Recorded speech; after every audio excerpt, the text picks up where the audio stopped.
Congressman Jim Renacci, who joins us now, Republican from Ohio. He is on the House Ways and Means Committee. Should we be worried, Congressman, that this was an extremely narrow vote?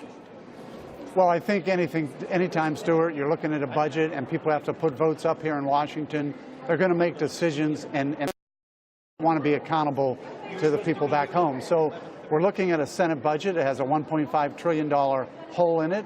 That concerns some people. We're looking at a Senate budget that's assuming they're going to eliminate the state and local income taxes and tax reform. There were some that said no on that.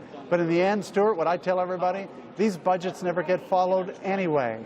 If since 1974 we haven't followed a budget. And even when we balanced the budget in the 1996s, it was just luck because we had the tech boom, which just blew up the revenue to where we were growing it 5.5 and 6%, something we don't see anymore. We're lucky to get to 3. Okay, what's the chances of saying, no, we're not going to touch 401ks. No, we're not going to end the deduction for state and local taxes. No, we're not going to claw back any more money from anybody. What we're going to do is cut business taxes and personal taxes, and growth will pay for it all. Any chance of that happening?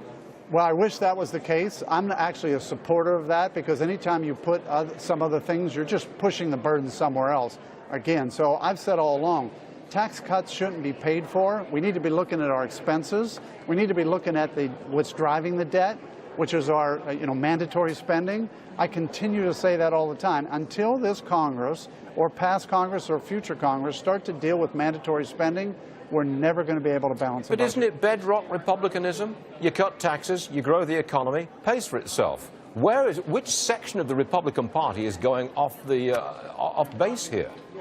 Well, there are some that want everything to be deficit neutral. I understand that. I'd like to be the one. I'd like to see us grow the economy, get as much growth as we can, and then start looking at mandatory spending cuts. Sir, I'm sorry to keep interrupting you, but what's the point of tax cuts, tax reform that doesn't grow the economy?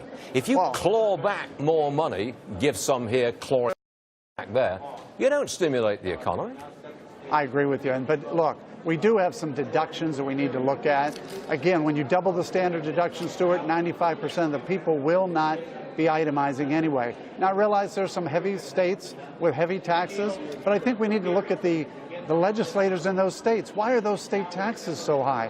We are overtaxed in this whole country, and we need to start looking at local taxes, state taxes, but the federal government shouldn't be subsidizing some of these states. So I'm a big believer. Let's change the standard deduction.